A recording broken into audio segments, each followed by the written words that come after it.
Hi Floss Tube, this is Susan with Susan Stanley Stitch in Time. It's a podcast on YouTube, Floss Tube Division, where I talk about cross stitch, quilts, antique textiles, antique notions, mostly from the 1800s, and any other interesting history fact that ties into stitching and sewing. So welcome if you're new, and thanks for coming back. If you've been watching me and you've subscribed, I'm overwhelmed with the subscriptions and I'm thrilled. I'm really glad there are other people interested in this stuff that I just love. So thank you for coming back. Thank you for your lovely comments. As always, any input I love. I've had people help me with technical issues because some of this technology is new to me.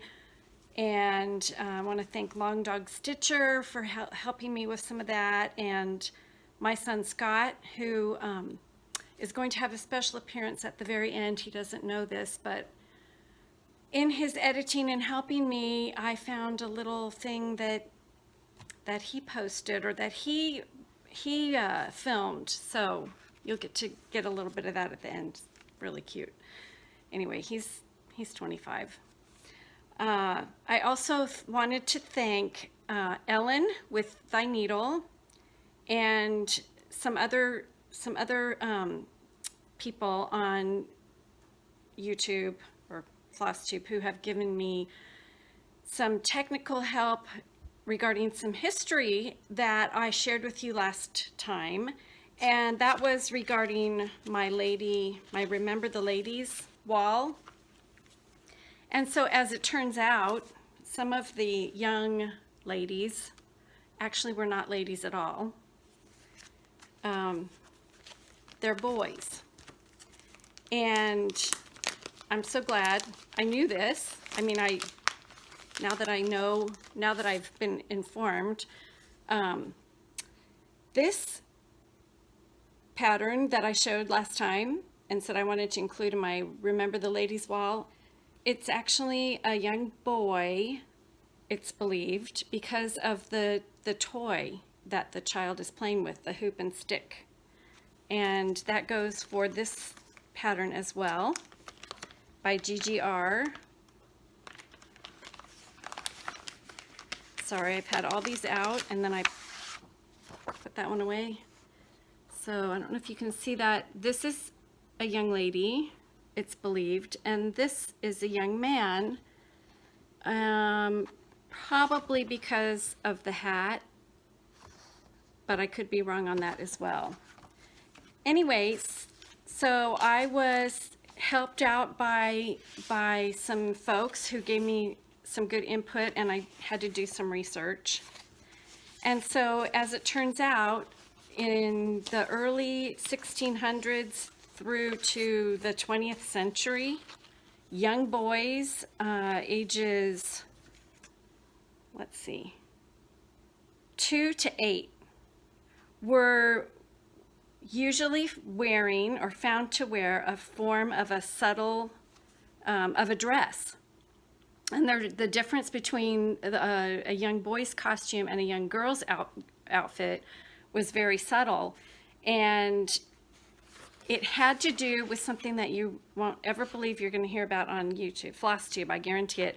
It had to do with toilet training, and there was actually a rite of passage for a young boy to be. It was called breeching, the breeching of boys, where they were allowed to wear pants, breeches, or trousers. And so the main reason of keeping young boys in these dress type garments was for toilet training, because it was too difficult for them to be responsible for all the fasteners of trousers and clothing, pants to get them on and off quickly enough. Anyway, I don't need to go into more detail on that. You know what I'm talking about. So the long robes were just a matter of convenience, and the dresses were actually a matter of convenience. And there was actually a celebration, kind of a rite of passage, when a young boy would come out of his dress-like costume and start wearing pants. And anyway, I thought that was really interesting. And so as I was looking that up, I found that information out on Wikipedia. Of course, I found some pictures of artwork. This is 1836, a young boy. Very similar to the outfit that you see on this sampler.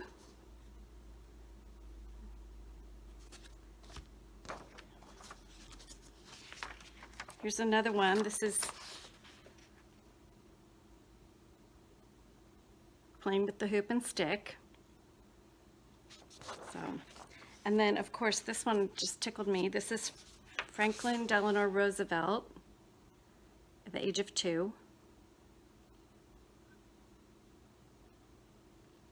So this hat, I think, is very similar to the hat in GGR's pattern on this young person. So I'm suspecting, you know, that that's a boy. Now, apparently this is quite an this interests me.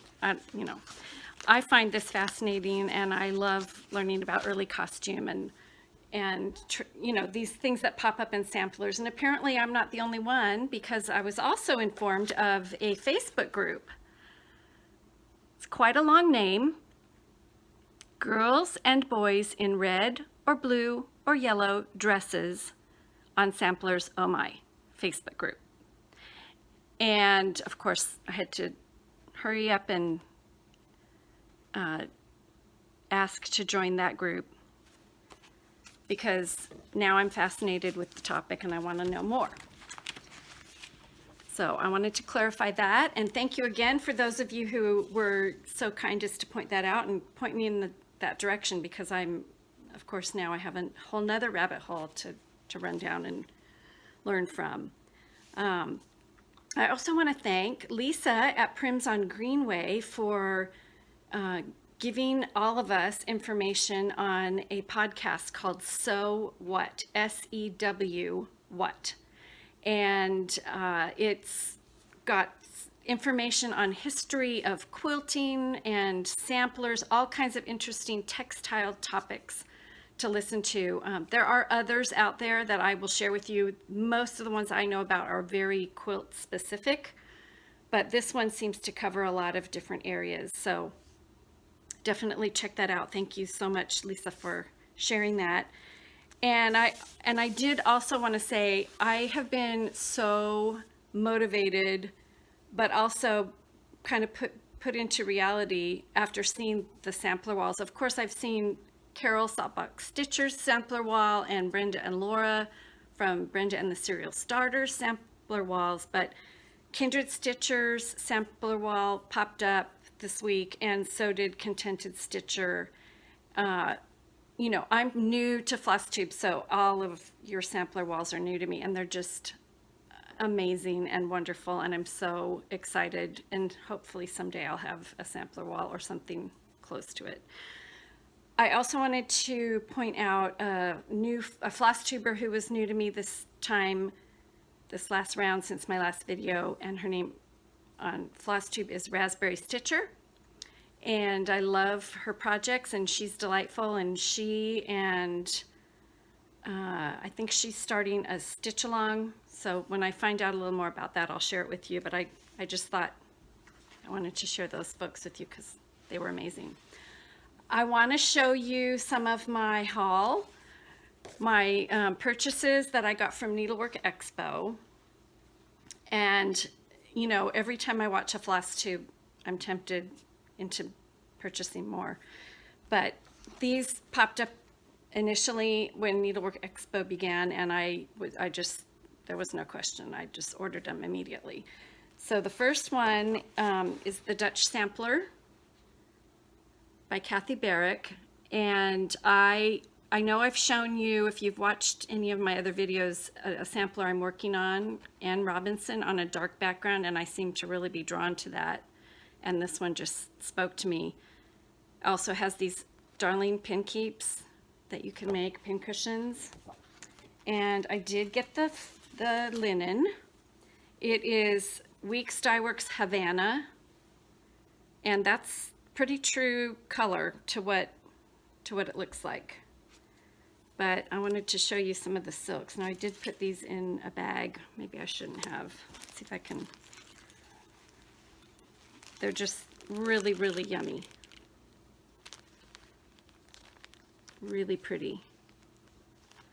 So because the linen is kind of a medium tone, you're working either with really light or really dark floss, and then you've got this pop of green. This is willow green. And the floss is needlepoint silk, and I have not used that yet. And the only one that's not needlepoint silk is this one by Silk and Colors. So I'm really looking forward to starting this project. I'm trying to pace myself, but sometimes you just have to put a stitch in. So the next one I purchased was the Dutch Sampler Collection by Liz Matthews, who is Kathy Barrick's daughter, which is so neat, a family affair. And I don't have the threads yet for that, but I did get the linen, and I got, it's Winter's Brew. And I can't remember who makes that, but I can put that in the show notes if you're interested. It's on the pattern. It's what's called for on the pattern. So really, really beautiful. I'm really, really pleased with these purchases, and they're long-term projects. I don't know what's realistic. I know some of you are just super speedy stitchers and probably get several samplers done a year. I'm hoping I can do 2 samplers a year with some smaller projects in between, because I am still wanting to quilt. I don't know. That might even be unrealistic. The last thing I purchased, I did not get this on Needlework Expo. I didn't get this from Needlework Expo. I bought this online because I was someone mentioned this company, and I was so enamored and taken. I think it was Traditional Stitches mentioned that she is ordering floss from Fibers to Die For. And I went on the website, and I just was so taken with the creativity of her floss names and her pattern names. All her patterns are called a forgery, as if they are a forged sampler, his antique sampler that somebody tried to make a new one look old. Anyway, I just thought she was super creative, and I loved her designs. So I bought this kit. So it comes with the floss. Look at that. Is that not gorgeous? And the linen. And I believe, I could be wrong, but I believe that this Fibers to Die For is doing kits for the Stitch Along that Traditional Stitches is hosting soon, if not already, with Blackbird Designs. Anyway, gorgeous. I loved it. And these silks, they feel wonderful. My colors for sure. A lot of my palettes are kind of similar, I guess, but maybe not. Oh, it even included a needle, and I didn't notice. Pretty neat. All right. So after my last video number 2, this is video number 3. I'm doing this. It's so fun. Just love it. I've had so many people ask me about this quilt back here, and I have to bend down and grab my stuff. I'm so thrilled that you're interested in not only the cross stitch, but the quilting. I find them really compatible. Anyway, so I think Carol Saltbox Stitcher mentioned right away that she has the book and the kit for this quilt. Now, I did not purchase the kit to make this quilt. I made this quilt in honor of a fabric designer named Judy Rothermell. Judy Rothermell has been designing reproduction fabrics forever. Not really, but she's been in the field for a long time, and she does beautiful work. Her quilts are all pieced by hand. This book is also suggesting that you piece by hand. So all the templates are in the book. I'll try to show you. And so I actually printed the template page on cardstock. And I'll just show it to you really quickly, but that's what you get. You don't get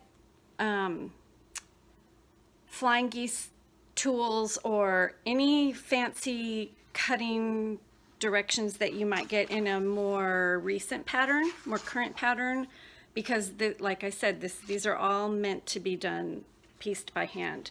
Now, the book is fantastic. She has lots of samples of early Civil War fabrics in the early section of the book. It's worth having as a resource just for that alone. The rest of the quilts in the book are wonderful. Let me show you the quilt. So I purchased the book, and then I hunted down, I went into my collection of fabrics because I have been quilting quite a while. I do have a lot, and I always quilted with reproduction fabrics from when they very first came out in the early 90s, late 80s to now. So, and I think because they're timeless, I've saved them. I have fabric in there that's probably 30 years old and I still use it. But I did have quite a bit that Judy had reproduced, and I've saved it over the years. I've used it in projects, but when I saw this, I decided I needed to make it, and in honor of her, because she really has been very influential in the quilt world. Here's a picture of the quilt in her book. And it's just stunning. So I pulled from my Judy fabrics, which were mixed in, because I store my fabrics by color.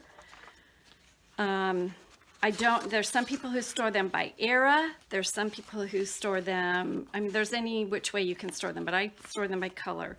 And I only use Judy fabrics, and I tried not to repeat. I tried to make each star individual and not repeat except in the flying geese border. So several people have commented. I think Christy from Crosshatch Quilts was just gifted the book. So I don't know if she's going to start it anytime soon, but I think a lot of people really, really loved it. And I think it's worth it. I don't know. I think it's only available in the secondary market. I don't think the book's available anymore. But anyway, I'm not sure what more I can say about Judy Rothermell, except that she's really been a treasure to the quilt world. And if you have any of her fabrics or books or patterns, it's really something worth holding on to or using for something very special. So this quilt back here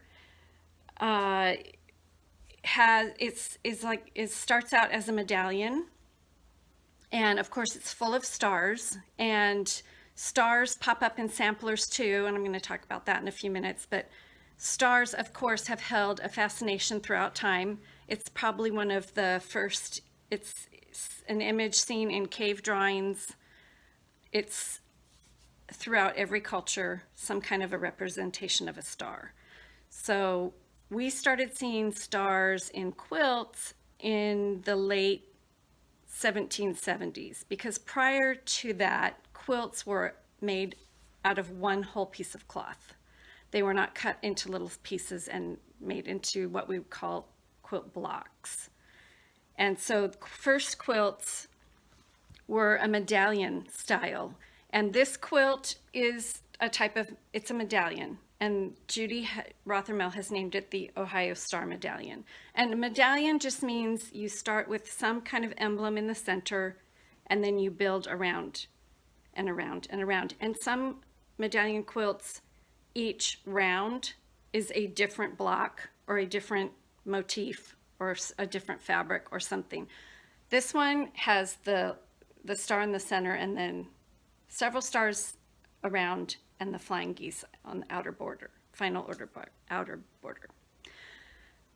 So stars have signified so many different things, but some of the things that the star motif has come to be recognized to represent are unity, luck, power, protection, and fortune, and divine guidance in several religions: Christian, Jewish, Muslim. The first quilted stars had either 6 points or 8. And the 8-pointed star is definitely probably the most common, but there are so many star blocks and so many representations of stars and different patterns for stars. I could talk for 2 hours about stars in quilts, but I'm not going to do that to you. It's probably one of the first songs in my life that I taught my kids was Twinkle, Twinkle, Little Star. I mean, stars just seem to have a lot of significance in our lives. So the star in the center of this quilt is typically called a lone star, but it also goes by a lot of other names. And one of those names is Star of Bethlehem, Star of Hope, and then there's another name for it is Texas Star, Alabama Star, or Virginia Star. And I am very drawn to stars, and I've made lots of quilts with stars, and I hope to show you those over time. I'm not going to inundate you with all of those today. But the stars on the outside are called Ohio stars, thus the name Ohio Star Medallion. And in the 1800s, you know, just like with the sampler motifs, things before printing presses and print, things were passed on in various ways. And as things moved from region to region, they were renamed. And so that's why we have all these different names for certain quilt blocks. And that's why samplers look similar from one region to the other, but yet are different, because people would carry ideas in their head. They would maybe do some stitches to represent what they wanted to do once they got home. Paper and pencil wasn't plentiful. They couldn't snap a picture with their cell phone. I mean, it was just a really different way of life as far as getting ideas moved around. But once printing became available and publications were available, one of the publications in the late 1800s that was very prolific in passing on quilt blocks and quilt motifs, and I'm sure sampler and cross-stitch patterns and motifs as well, was called the Ladies' Art Companion. And so in 1897, the Ladies' Art Companion published the pattern for this Ohio star, which is the little star around the quilt, and they called it at that point the 8-pointed design. That's what its name was. It's also been known as the variable star, and then just a whole list of other names that someday, if I don't know, talk about stars for 2 hours, I'll tell you all those too. But anyway, so this quilt has a lot of meaning to me. It's a quilt that has fabrics that have extended across my quilting journey. I think I finished it 5 years ago, so you know, it was a good 35 years of fabric poured into that, of fabric from my collection and fabric that Judy Rothermell had reproduced. So if you have any more questions about that, I could talk really literally for hours about quilts and stars.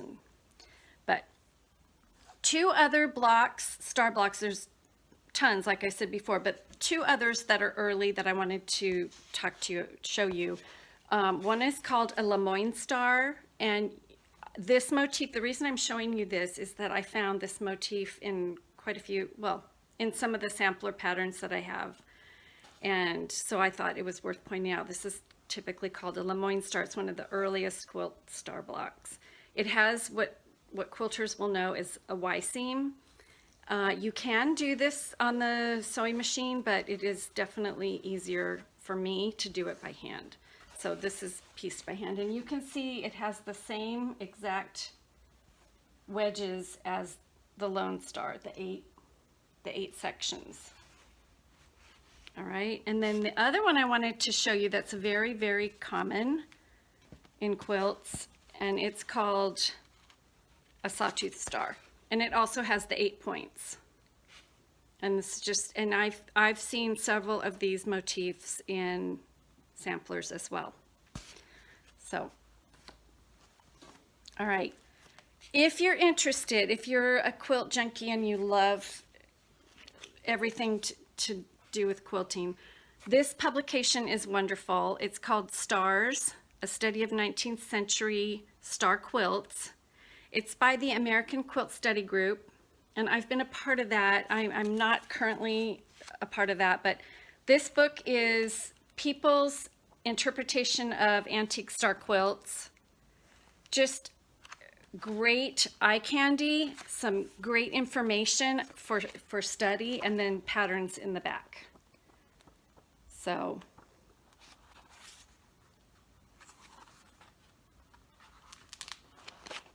anyway, and it was published by Kansas City Star Quilts, and I think you can get this on Amazon. I'm not sure. Gosh, that's glare. Sorry. This book is just super shiny. All right. So then, of course, I had to dig into my sampler patterns and find samplers that had stars and antique samplers. And so one of the first ones that I came across was one that I had showed you last time.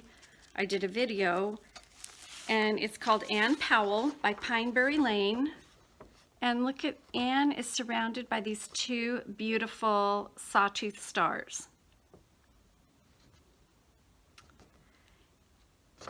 And so I had to try one. Just got a little way. I tell you what, I can sew up a sawtooth star a lot faster than I can stitch one, but it's okay. It was very satisfying. So that lovely pattern has a star that I plan on continuing to work on. This wonderful book, Sarah, thank you, Sarah Tobias, was in my collection that I have had for a long time because I collected antique samplers and I collected charts, but I didn't do much with them till now. So this fabulous sampler has, of course, that beautiful star. I'm calling it a sawtooth star, and a lot of other beautiful floral motifs. And then I had downloaded this pattern. This was an instant download by Beth Twist, and it's called Sarah E. Shawl and Sarah's Companion. It's a faithfully reproduced antique sampler. I love that, the way she says that. And there we go. There's a little star right there. And she's got the antique there as well. So I love seeing both side by side. Really nice.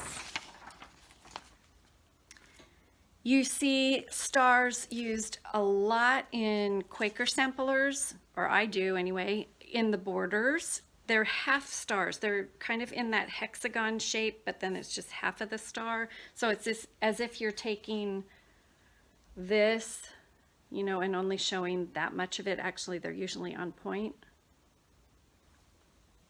So the Ragamuffin sampler has two lovely stars, and they are more like the Lemoyne star.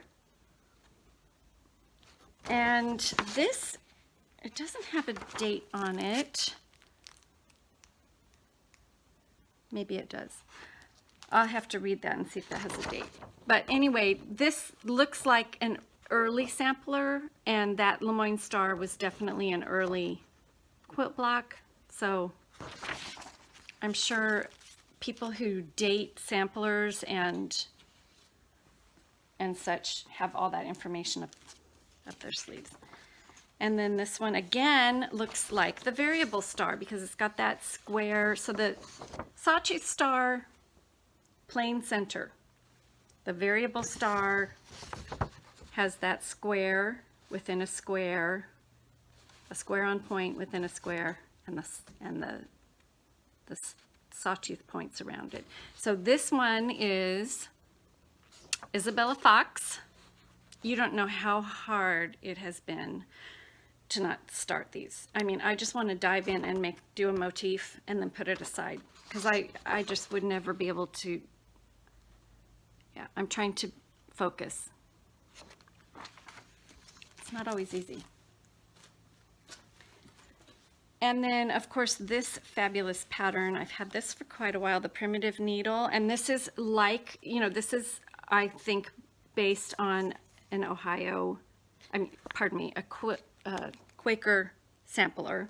And so you've got this star here, and then you've got this half star within that motif.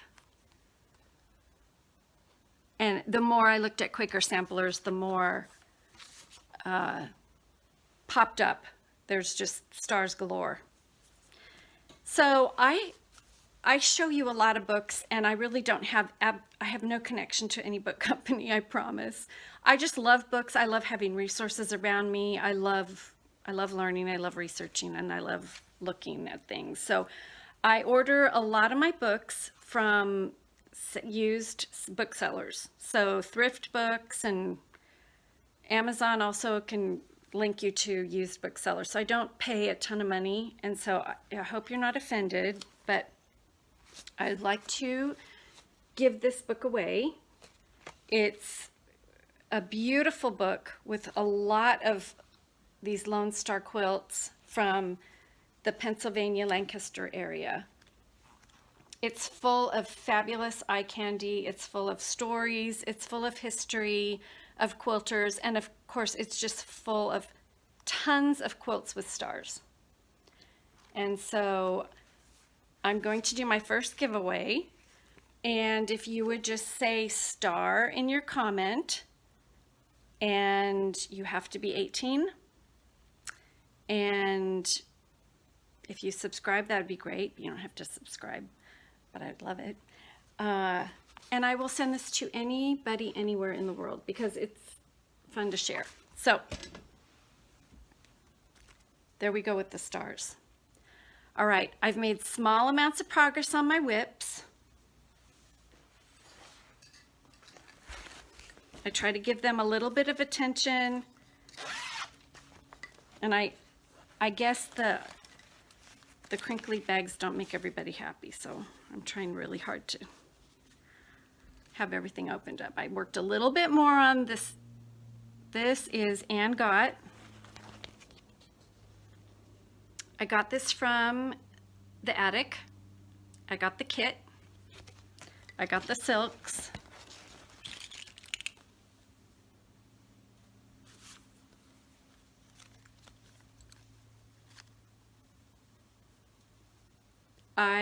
I'm really enjoying this stitch. I've had to take a deep breath because I've gotten myself into yet another long-term thing to love. And I think there must be a certain personality type that enjoys these long-term projects because I don't think it's for everybody. But anyway, I just love this stitch. I know this is a Needlework Press chart, and Vicki Jeanette, I believe is her name, pronouncing it correctly. A lot of her charts have cows, so, and I think I read that her husband is involved in the dairy farming. Maybe he's a vet, I can't remember. Anyway, I just love the cows. I don't know if I told you this already. My mother's last name, maiden name, was Bull, and then her married name, which was my maiden name, is Metcalf. So there's been a cow thing going on in my family for quite some time. So I'm kind of drawn to cows. Anyway, loving that stitch. And the next one I made a tiny bit of progress on, and I won't show you progress every time unless there's something significant to see, but it is Anne Robinson by the Traveling Stitch, and I did Stitcher, and I did post this on Instagram, but I just show it again because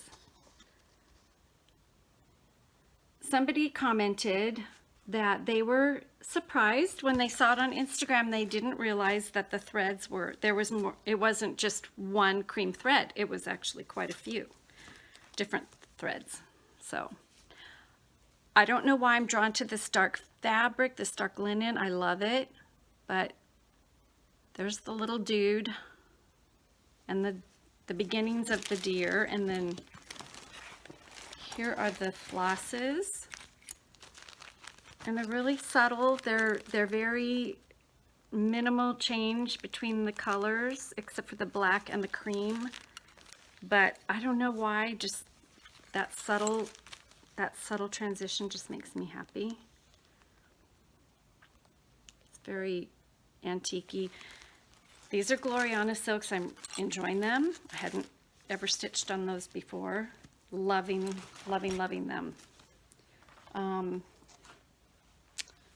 right. And then my last WIP is, and I'm seeing people finishing this, and I think some people have finished this, have had this finished for quite some time, is the Julia L. Fuchs 1869, which is from the collection of GGR. I was introduced to this around the new year from Needlework Press. There's some connection, but I think you can get this through the attic. It was a download when I got it. I don't know a whole lot more than that. If you're really having trouble, please contact me and I'll see what I can do to help you find it. But I just love it. I love the sentiment. Be to others kind and true as you'd have others be to you. I love the, and I showed this last time, but I made a little more progress on it. I was supposed to be stitching 1/2, and I started stitching 2/2, and I'm kind of liking the coverage. I think it's rich and full. The floss I'm using, or the floss that I was given, is the Dinky Dyes. And it is, you know, of course it's hand dyed, so it is a little bit inconsistent. I've pulled strands out where the dye is not, you can see that right there. It's not full, it's not covered. It was bothering me, and I thought, gosh, am I going to really regret that? You can see right here, can you see on that G? It's quite light. If it really bothers me at the end, I might add some coffee and tea kind of antiquing staining on this, because I plan to do a hem stitch on it and put it in a treenware platter with some other simple marking samplers. So I'm just not going to let it get to me. I am enjoying this floss a lot. It's, you know, it needles really nicely, but that just kind of concerned me. And I'm sure light will fade it pretty quickly. So anyway, but not to worry. Press on. All right. I did start another adventure. Pardon me for dashing in and out of the picture. I decided to do the I Stitch Designs Sew Along, because I love red and I love the marking samplers. And so I contacted I Stitch Designs. I purchased the pattern, and it's a block of the month, and so every week on Friday you get the next section. Of course, I was starting way behind. So this is what I've done so far. It's really fun to stitch. I can stitch this without magnification. I need to wear my glasses, but I'm not sure what count this is. I'm guessing, I'd have to count it. I'm guessing it's 32 count. Now this linen is fabulous. This linen is wonderful. And I got this linen from the Netherlands and it came right away. It is the banding linen, and I'm sure a lot of you already know about this, but this is new to me, and if it's new to you, I want to share it. This lady is wonderful, and she got back with me right away. She is fluent in English and Dutch, and maybe other languages, I don't know, but we had no trouble communicating at all. And she knows about this project and has connections to I Stitch Designs. And so she sent me this gorgeous banding linen. She knew exactly how much I would need. And here we go. So I have quite a bit of stitching ahead of me, but I'm super excited about it. But I wanted to show you, I watched a fabulous floss tube by Country Stitches, where they're also doing this project. Actually, that's where I found out about it. So I'm sorry I didn't say that earlier. And they had put their project on a toilet paper roll. And so I was getting ready to do that. And that night my husband came home and he had a long mailing tube that had come to work. And he said it was super substantial. He didn't want to throw it away. And so I said, you know what, can you cut it? Can you cut it into like 8-inch sections? It's like, yeah, I don't see why not. So he cut it. It's very substantial into 8-inch sections, I think 8.5. And I covered it with a little bit of batting and quilt fabric and just turned it in. And it's what I'm using to hold the project so it doesn't get all rumpled up. And you can put, the lids come off and I've got my floss inside. You could put scissors in there. You could put a pair of glasses. You could put, just whatever you need in there to store your project. So anyway, and so I've got one for this. And I had also purchased some of the tape because I thought it would be fun to do. I don't know, even maybe a word of the day or do the alphabet. I'm not sure what I'm going to do with that yet. And I have had this pattern for quite some time that I've wanted to make. It's called a dilly bag. And so I made that up to store my sampler projects. The pattern is Judy's Dilly Bag by Judy Newman. She is a prolific quilter and quilt pattern maker in Australia. Anyway, she's wonderful. I did purchase this here in the States, so I know it's available anywhere. And that's my red and white project. So I think I'm going to try to stitch once a week and call it my red letter day, and it's going to be my day of stitching my red alphabets. But I wanted to show you some of that old Blackbird fabric I used as the lining, and I made some pockets inside too. So I don't know if you can see that. And then this, I don't know if you can see that, but there's a company called the Dutch Label Company, and you can go in and you go onto their website and you can design any kind of a label. And so I just did my initials. I had done this quite some time ago and I haven't really used it much. So there's my red. And then my lovely friend, my sweet friend in Arizona, Ruth, we both love red, and so she found this and sent it to me. So I'm so excited to put some kind of a marking sampler banding on here. It's going to be fun. So thank you, Ruth. I have two antique red samplers to show you. The first one I purchased recently when I was down caring for my parents in San Diego. It has, of course, that Greek key motif and other beautiful motifs. I don't know what the 6/12/1824 means. I have some research to do on that. But it's got the alphabet that ends in R. And then Tersmitten is, from what I can tell, what I looked up, a very pretty common name in the Netherlands. And I'm wondering if A is the first initial of the person who did this sampler. Isn't that sweet? And the threads are vibrant. So I'm hoping to reproduce that at some point.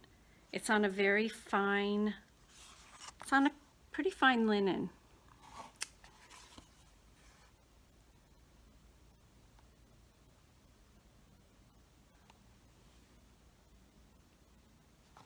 Anyway. And then I bought another red sampler from the same woman. It's not from the 1800s. I usually am drawn to samplers from the 1800s, but red and white in quilts and red and white in samplers seems to be time all through the century. Red and white quilts really were popular in the early 1900s, and this sampler was from 1906. Wilfur Leopoldine. It's stitched on, from what I can tell, this is a monk cloth. It's very heavy. It has a great feel. There's a big stain on it, but it has a great feel. And then it's beautifully blanket stitched all the way around. And it's a wool floss that's held up amazingly well. And what I find interesting about this sampler, and I don't know if someone tried to clean it and bleached out the R, but the R is almost completely bleached out except for this little section here. Maybe it was a different floss that just didn't hold the color. I don't know.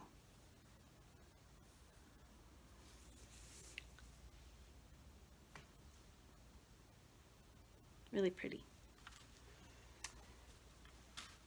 I also received another little gift in the mail this last few weeks.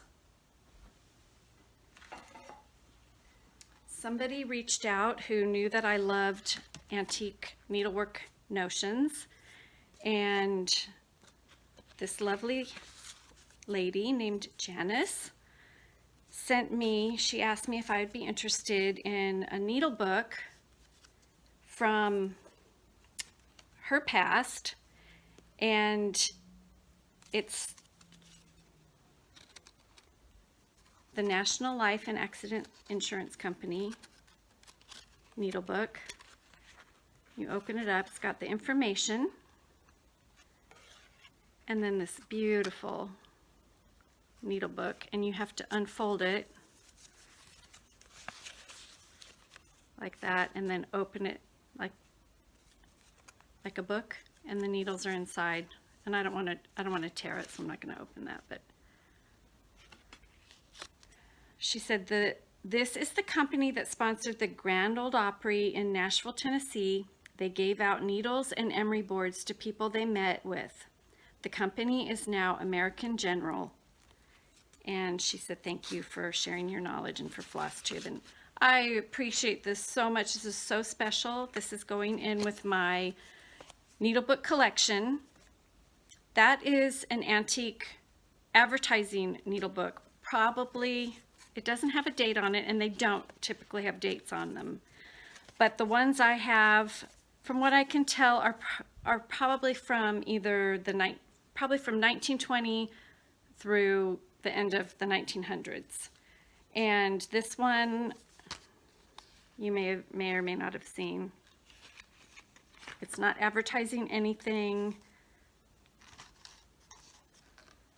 but it's got all these needles on that shimmery cellophane. They are like little works of art, and really a kind of a fun collection because they don't typically cost a ton. This one is obviously advertising. Soda. Byerly's fruit flavored drinks.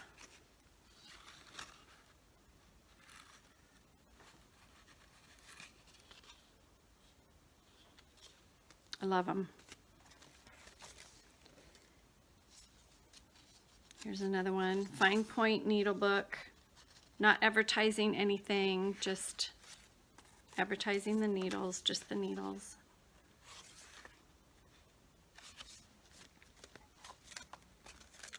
This one is advertising America's Food Fair, America's Showplace of Food Values, so it was a food market. And then, of course,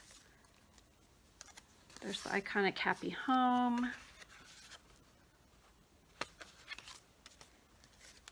And then every time I see one that's a Sewing Susan, I get it no matter what condition it's in. Because obviously, if your name is Susan, you need a Sewing Susan needle books. This one's in really good condition here. Same image. It's a little bit different image. And many times they had the very lightweight tin thread, needle threader. See that with the wire that I always, when I was a kid, I always broke. And then of course there's reproductions of all those. So that was so fun. And I thank Janice so much for that. Such a treasure, and it's going to be in a special place in my sewing room. Another book that I want to recommend, that I think that if you love the history of needlework, you will love this book. It's based on American needlework tools. It's called Antique American Needlework Tools by Dawn Cook Ronigen. And Dawn also makes quilts. She's a quilter. She does cross stitch. And she has a museum. I mean, just an incredible museum. And she's so graciously shared so many pictures and bits of information in here. If you are a collector, this is a great resource, so you know what you have or what you're looking at. But it's also just a wonderful read, just for the information. And I mean, who doesn't just love looking at some of those pieces? They're just stunning. So last thing I want to show you, I finished one more block for my Civil War bride quilt. I'm going to put a picture of all that I have done so far in, but I've got the single block. So this is the next block I did. Last time I showed you the first few that I had done. So this is, to me, this just screams sampler motif as well, but everything about the Civil War bride quilt speaks of life and hope and springtime and renewal and new beginnings. And I think this block really shows that. Of course, then there's the tulips. Yeah. So until next time, I hope you all get lots of time to stitch. I hope you're enjoying spring weather wherever you are, unless you're down under and you're getting ready for winter.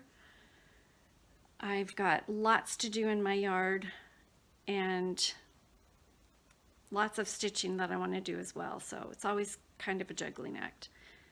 Anyway, thank you so much for watching. I will insert the little video that my son left to surprise me, and now I'm surprising him by posting it on YouTube. So take care, and I'll see you in a few weeks.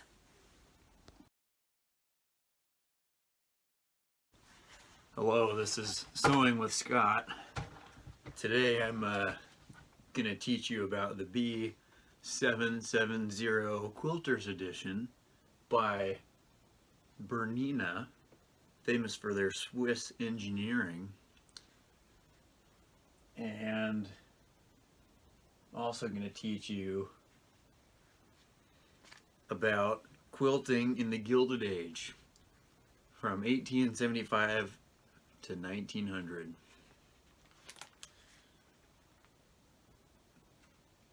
So there were immigrants,